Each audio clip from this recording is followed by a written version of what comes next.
आज हम ये ब्रेकिंग न्यूज देते हैं कि इंडियन सोर्सेज से हमें कंफर्म हुआ है कि ये लोग जो इन्वॉल्व थे, जिस लड़के की तस्वीर ये दिखाई जा रही है, इसका आप नोट कीजिए कि हाथ के ऊपर ये येलो बैंड पहना हुआ है, ऑरेंज रंग का जो बैंड है, ऑरेंज बैंड, ये सैफरॉन बैंड जो है, ये बीजेपी के दहशतगर्दों की खास निशानी है। ये दोनों रॉ के एजेंट्स है। ये खबर हमको इंडियन इंटेलिजेंस सेटअप से अंदर से पहुंची है, उन लोगों की कि जो पुलिस सर्विसेज के हैं और इंडियन मिलिट्री इंटेलिजेंस के खिलाफ इन्वेस्टिगेट कर रहे थे, और they have recognised this man. और इसके साथ जो दूसरा मारा गया उसको उन्होंने म्यूटिलेट कर दिया, उसकी शक्ल इतनी खराब कर दी है कि कोई रिकॉग्नाइज नहीं कर सके। इनसे बात यह हुई थी कि इनको जिंदा गिरफ्तार किया जाएगा। बाद में जब खेल गलत हो गया, जब पूरे मीडिया ने पकड़ लिया, इतना गुफअप्स किए, इतनी मिस्टेक्स की इन्होंने इसको हैंडल करने में, तो now the Indian intelligence decided को इनको एलिमिनेट कर दिया जाए। उस पर इसने रेजिस्टेंस भी की। इस तरह के लोग उनके साथ और थे, इसको इन्होंने जिंदा गिरफ्तार किया है।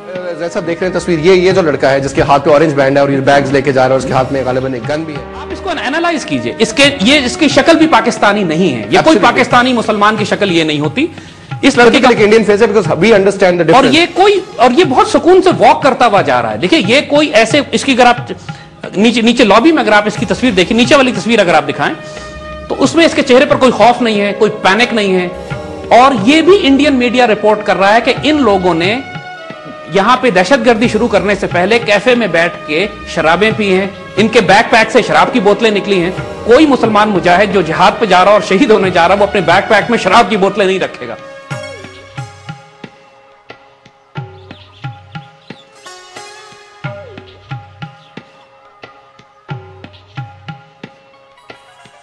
भगवान मुझे नहीं माफ करेगा, भगवान मुझे नहीं माफ करेगा, भगवान मुझे नहीं माफ करेगा, भगवान मुझे नहीं माफ करेगा।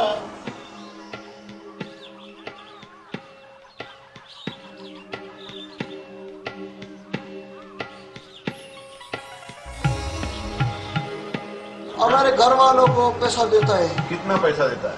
काफी पैसा देगा। तो उम्र तकरीबन होएगा 40-45 के करीब है। क्या करते आप सर देने की तुम्हारा मोहरा बनाया ना? बस ऐसा ही समझो। हाँ, नहीं गया।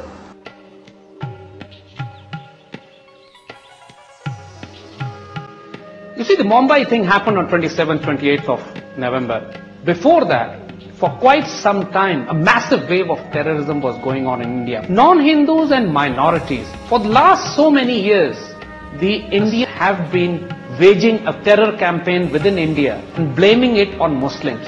A few years back, there was a bomb explosion in a Samjhauta express train which killed dozens of Pakistanis primarily. And Muslims. The allegations were levied against Pakistan for carrying out that carnage. It was later found out this Colonel Prohit, who was arrested by the anti-terrorism police, was the mastermind behind it. He provided the RDX from the military depots, from the military stores. So the police officer who was investigating that, he was receiving death threats from these fascists. On November 24th, he received death threats, and on November 27th, he was assassinated in so-called Mumbai drama. Let me make it very simple for viewers to understand. Basically, it was a fight between the Indian military intelligence, RSS, and Indian research and analysis wing, they're in secret service, versus the Indian police.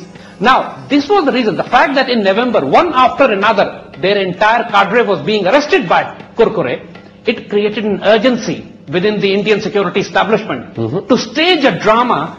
What benefit would this give? For example, the first thing what happened was, by staging this Mumbai drama, that entire attention of the world turned away from Hindu Zionists towards Pakistan. Second thing, the most important of them was, under the cover of this facade, under the cover of this mayhem, they were able to assassinate Kurkure and his entire team.